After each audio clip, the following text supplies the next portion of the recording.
30 जनवरी 1945 इतिहास की वो रात जब समुद्र की लहरों ने हजारों सपनों को हमेशा के लिए निगल लिया। एक ऐसा जहाज जो कभी जर्मनी के गौरव का प्रतीक माना जाता था, कुछ ही घंटों में गहरे समुद्र की कब्रगाह बन गया। ये कहानी है एमवी गुस्लोव की, एक जहाज जो दूसरे विश्व युद्ध के दौरान हजारों मासूमों के लिए बचाव का आखिरी सहारा था। पर उसी जहाज पर सवार हजारों जिंदगियों ने अपनी आखिरी सांस ली। तो आखिर ऐसा क्या हुआ उस रात? क्यों एक जहाज जो सुरक्षित शरण देने निकला था, खुद सबसे बड़ी त्रासदी का शिकार बन गया? ये सिर्फ एक डूबते जहाज की कहानी नहीं है, बल्कि मौत, संघर्ष और इतिहास के सबसे बड़े समुद्री हादसे की गवाही है। जानिए उस रात के हर पहलू को, उस दर्दनाक हादसे की वजहों को और उन हजारों मासूमों की कहानी जो बर्फीले समुद्र में हमेशा के लिए खो गए। ये कहानी इतिहास के सबसे काले अध्यायों में से एक है, एमवी गुस्लोव की कहानी। 1930 का दशक, जर्मनी में नाजी पार्टी का प्रभाव बढ़ रहा था। इस दौर में एडोल्फ हिटलर ने जनता को अपने पक्ष में लाने के लिए कई योजनाएं शुरू की। इन्हीं में से एक था क्राफ्ट डर्च फ्रॉयड, यानी आनंद के माध्यम से शक्ति प्रोग्राम। इस प्रोग्राम का उद्देश्य जर्मन मजदूरों को बेहतर जीवन का अनुभव देना था। उन्हें ऐसा महसूस कराया जाए कि वो एक समृद्ध और खुशहाल जर्मनी का हिस्सा है। इसी योजना के तहत एक खास जहाज के निर्माण का आदेश दिया गया, एमवी गुस्लोव। इस जहाज का निर्माण 1947 में शुरू हुआ। इसे हैम्बर्ग के ब्लोहम प्लस वॉश शिपयार्ड में तैयार किया गया। ये उस वक्त का सबसे आधुनिक और भव्य जहाज था। 5 मई 1967 को एक भव्य समारोह में एमवी गुस्लोव को लॉन्च किया गया। इस कार्यक्रम में एडोल्फ हिटलर खुद शामिल हुए। जहाज का नाम विल्हेम गुस्लोव के नाम पर रखा गया, एक स्विस नाजी नेता जिनकी 1936 में हत्या कर दी गई थी। ये सिर्फ एक जहाज नहीं था, ये 1400 यात्रियों और 400 क्रू मेंबर्स के लिए एक फ्लोटिंग पैलेस था। इसके अंदर बेहतरीन डाइनिंग हॉल, स्विमिंग पूल और आरामदायक केबिन थे। नाजी पार्टी ने इसे सामान्य मजदूरों के लिए लग्जरी क्रूज बताया, लेकिन एमवी गुस्लोव का यह सुनहरा दौर ज्यादा लंबा नहीं चला। दूसरे विश्व युद्ध की शुरुआत के साथ ही यह जहाज नाजी जर्मनी के एक अहम हथियार में बदल गया। एक जहाज जो कभी लोगों की छुट्टियों और आनंद का प्रतीक था, अब युद्ध का हिस्सा बन चुका था। 24 मार्च 1938 को एमवी गुस्लोव ने अपनी पहली यात्रा की। ये यात्रा सिर्फ एक साधारण क्रूज नहीं थी, बल्कि नाजी पार्टी के प्रोपेगेंडा का हिस्सा थी। जहाज पर मजदूर वर्ग के परिवारों को ले जाया गया, जो पहली बार ऐसी लग्जरी यात्रा का अनुभव कर रहे थे। अगले 17 महीनों में गुस्लोव ने 50 से अधिक यात्राएं की और 65,000 से ज्यादा पर्यटकों को लेकर यूरोप के अलग अलग हिस्सों में गया। इस जहाज की सबसे खास बात यह थी कि सभी केबिन समान थे। यहां कोई भी व्यक्ति दूसरे से बेहतर या कमतर नहीं था। जहाज पर हर किसी को समान सुविधाएं मिलती थी, जिससे नाजी पार्टी सामाजिक समानता का संदेश देना चाहती थी। लेकिन ये समानता का दिखावा असल में नाजी विचारधारा को मजबूती देने का एक तरीका था। गुस्लोव सिर्फ एक क्रूज जहाज नहीं था, ये नाजी पार्टी के प्रोपेगेंडा का अहम हिस्सा बन गया था। नाजी प्रचार के जरिए इसे जर्मन गौरव का प्रतीक कहा गया। पार्टी ने यह संदेश फैलाने की कोशिश की कि मजदूर वर्ग को भी आनंद और खुशहाल जीवन मिल सकता है, बशर्ते वे नाजी विचारधारा का समर्थन करें। लेकिन ये शांति और खुशी का सफर ज्यादा दिन नहीं चला। 1939 में द्वितीय विश्व युद्ध शुरू हो गया और इसके साथ ही गुस्लोव का उद्देश्य पूरी तरह बदल गया। अब यह जहाज युद्ध की छाया में था। एक ऐसा जहाज जो कभी आनंद का प्रतीक था, अब जर्मन सेना के लिए एक सैन्य जहाज बन चुका था। द्वितीय विश्व युद्ध के दौरान एमवी गुस्लोव का उपयोग पूरी तरह बदल दिया गया। सितंबर 1939 में युद्ध शुरू होते ही इसे एक अस्पताल जहाज में बदल दिया गया। जहाज को सफेद रंग में रंगा गया और उस पर लाल क्रॉस के निशान बनाए गए ताकि दुश्मन की सेना इसे पहचान सके और हमला न करे।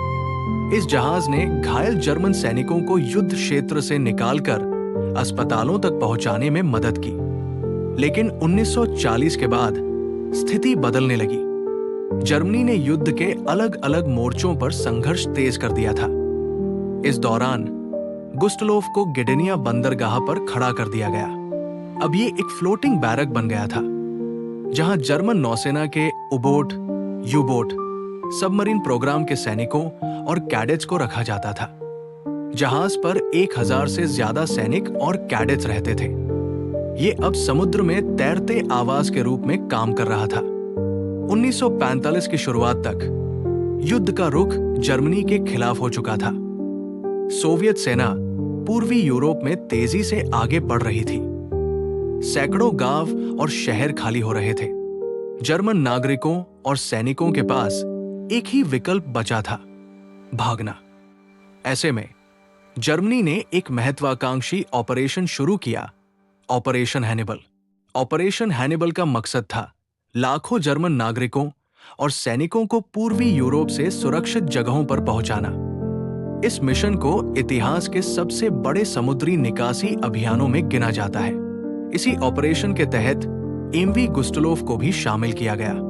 एक जहाज जो कभी छुट्टियों पर जाने वालों के लिए बनाया गया था, अब हजारों जिंदगियों की आखिरी उम्मीद बन चुका था।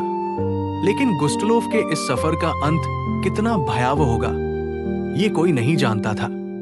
एक ऐसा अंत जिसने समुद्री इतिहास की सबसे बड़ी त्रासदी को जन्म दिया। 29 जनवरी 1945 बाल्टिक सागर के किनारे बसा गिडेनिया का बंदरगाह। यहां एमवी गुस्टलोफ पर हजारों लोग अपनी जान बचाने के लिए सवार हो रहे थे। इनमें जर्मन सैनिक, घायल नागरिक, महिलाएं और बच्चे शामिल थे। सरकार की रिपोर्ट के मुताबिक जहाज पर 7,956 लोग सवार थे, लेकिन कई रिपोर्ट्स बताती हैं कि असल संख्या 10,000 से भी ज्यादा थी।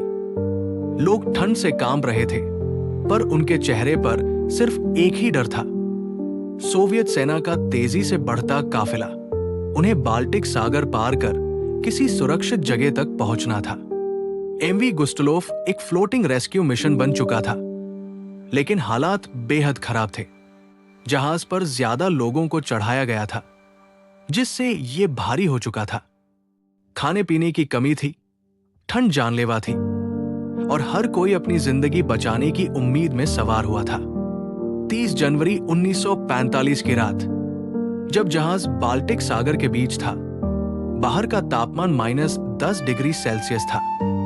इस कड़ाके की ठंड में जहाज का सफर जारी था, लेकिन तभी कप्तान फ्रेडरिक पीटरसन ने एक खतरनाक फैसला लिया। उन्होंने जहाज की लाइट्स चालू करने का आदेश दिया।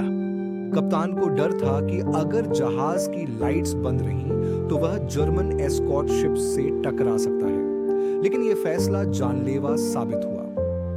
लाइट्स चालू होते ही जहाज बाल्टिक सागर में सोवियत सबमरीन S-13 के लिए एक आसान टारगेट बन गया। बाल्टिक सागर की गहराई में सोवियत सबमरीन S-13 पहले से ही गुस्टलोफ की निगरानी कर रही थी, और जैसे ही लाइट्स जली, कप्तान अलेक्जेंडर मरिनेस्को ने हमला करने का आदेश दिया। गुस्टलोफ के लिए मौत का फरमान जारी हो चुका था। 30 जनवरी 1945 की रात, बाल्टिक सागर की गहराई में छिपी सोवियत पनडुब्बी S-13 कप्तान अलेक्जेंडर मरिनेस्को ने एमवी गुस्टलोफ को शत्रु जहाज मानते हुए उस पर हमला करने का फैसला किया। रात 9:16 बजे पनडुब्बी ने 3 टॉर्पेडो दागे। पहला टॉर्पेडो चालक दल के क्वार्टर पर गिरा, जिससे जहाज का कंट्रोल सिस्टम बुरी तरह क्षतिग्रस्त हो गया। दूसरा टॉर्पेडो जहाज के स्विमिंग पूल से टकराया। उस वक्त स्विमिंग पूल का इस्तेमाल घायल सैनिकों के इलाज के लिए किया जा रहा था। टॉर्पेडो लगते ही दर्जनों सैनिक वहीं मारे गए। तीसरा टॉर्पेडो इंजन रूम को लगा, जिससे जहाज का इंजन पूरी तरह ठप हो गया। टॉर्पेडो लगते ही जहाज में अफरातफरी मच गई। जहाज धीरे धीरे डूबने लगा। लोग डर के मारे डेक पर इकट्ठा हो गए। कुछ लोग बचाव नौकाओं की तरफ भागे, तो कुछ ने ठंडे बर्फीले पानी में कूदने का फैसला किया।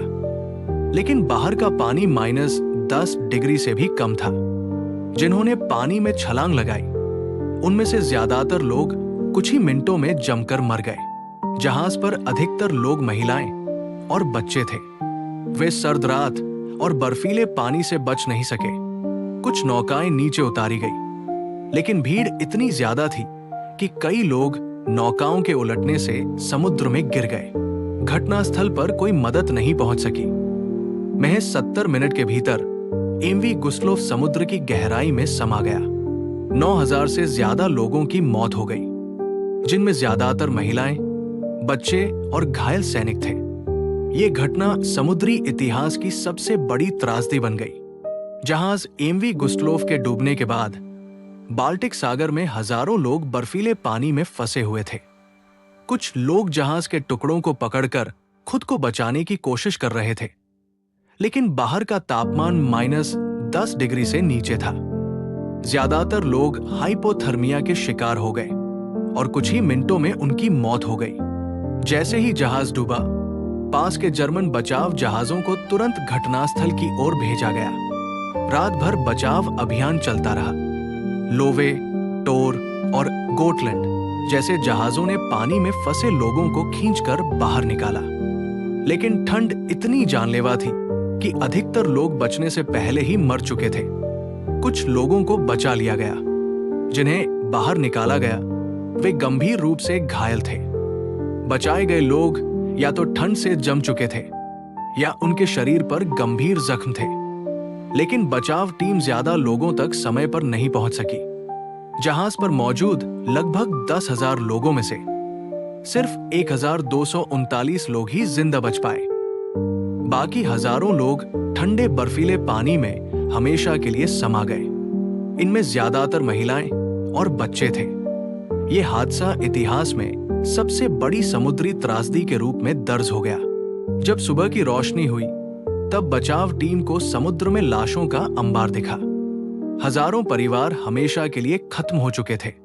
यह हादसा सिर्फ एक युद्ध का परिणाम नहीं था, बल्कि ये एक मासूम जिंदगी का अंत था।